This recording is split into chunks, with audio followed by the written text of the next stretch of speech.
మిత్రులారా, ఉద్యమంలో ఒక మాట రెగ్యులర్ గా వినబడేది అదేంటంటే బానిసలకి బానిసలకి బానిసలరా మీ నాయకులు అనేది. ఎందుకన్నారు తెలుసా మిత్రులారా? గిందికే మహేష్ గౌడ్ స్టేట్మెంట్ చూసినాక నిజంగా అచ్చం వీళ్ళ కోసమే ఆ డైలాగులు అన్నట్టు అనిపిస్తుంది. ఎందుకంటే కళాకారులకు ప్రాంతం ఉండదట, ఎస్పీ బాలు విగ్రహ ఏర్పాటుపై రాద్ధాంతం చేయొద్దని స్టేట్మెంట్ ఇచ్చిండు. ఎన్నడన్నా ఈ మహేష్ తెలంగాణ ఉద్యమంలో కొట్లాడితే అర్థమయ్యేది, లాఠీ దెబ్బలు పడితే అర్థమయ్యేది, ఉద్యమ స్ఫూర్తి తెలిసి వచ్చేది. తెలంగాణ ఇస్తానని వెనుకకపోతే వందలాది మంది అమరుల స్థితిమంట పక్కపొంటి నిలబడి వేడి కాపు కాసుకున్న బిడ్డలు కదా, వీళ్ళకు ఉద్యమ స్ఫూర్తి ఎందుకు అర్థమవుతుంది?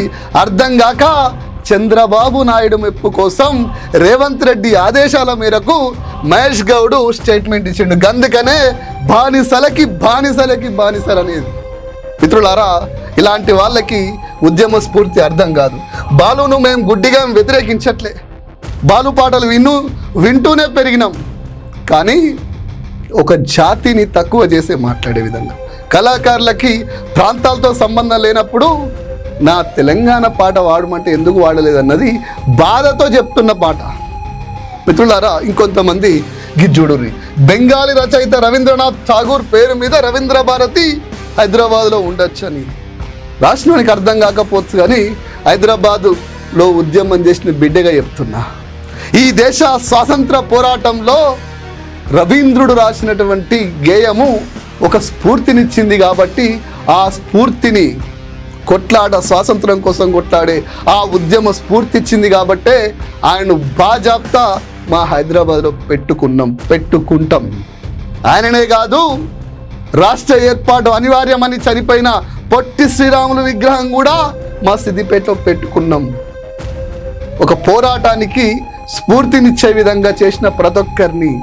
ఇంకొంతమంది అంటారు అంబేద్కర్ విగ్రహం ఎందుకు పెట్టిర్రు అని. 100% ఈ రాష్ట్ర ఏర్పాటుకు ఆయన రాసిన రాజ్యాంగాన్ని గుర్తు చేసుకుంటూ ఆ రాజ్యాంగ స్ఫూర్తితో తెలంగాణ తెచ్చుకున్నాం కాబట్టి పెట్టుకున్నాం. ఇంకోటి అన్నాడు, గుజరాతోడి విగ్రహం పెట్టచ్చట. 100% ఈ దేశ స్వాతంత్ర ఉద్యమంలో మొదటిగా నిలబడ్డ గాంధీ విగ్రహం 100% పెట్టుకుంటాం. కానీ ఈ ఉద్యమ స్ఫూర్తి రగిలించిన వాళ్ళు, రాష్ట్ర ఏర్పాటుకు పునాదేసిన అంబేద్కర్ గారు కానీ, ఈ దేశ స్వాతంత్ర ఉద్యమంలో నిలబడిన గాంధీ గారు కానీ, ఈ దేశ జాతీయ ఉద్యమాలకు ఒక స్ఫూర్తినిచ్చినటువంటి రవీంద్రుడిని కానీ మేము పెట్టుకోవడంలో మాకేమి ఇబ్బంది లేదు. కానీ మా తెలంగాణ గడ్డ మీద ఉండి తెలంగాణకు సంబంధించినటువంటి ఒక పాటను వాడమంటే పాడలేని ఎస్పీ బాలసుబ్రహ్మణ్యాన్ని పెట్టనీయము. ఎందుకు పెట్టనీయమంటే గిందుకు పెట్టనీయం. మేము బాలసుబ్రహ్మణ్యాన్ని వ్యతిరేకించట్లేదు, ఆయన పాటలు మేము వింటాం, మీకన్నా ఎక్కువ పాడుకుంటాము. కానీ మా జాతిని అవమానించే విధంగా, మా రాష్ట్ర ఏర్పాటును కనీసం యాక్సెప్ట్ చేయలేదు, ఆకాంక్షించని వాళ్ళను ఖచ్చితంగా హైదరాబాద్లో విగ్రహం పెట్టనీయం. ఇది ఉద్యమ స్ఫూర్తి ఉన్నలకే అర్థమవుతుంది. నాడు రాష్ట్రానికి ఏర్పాటుకు వ్యతిరేకంగా మాట్లాడిన ఏ ఒక్కరినైనా మేము మర్చిపోము.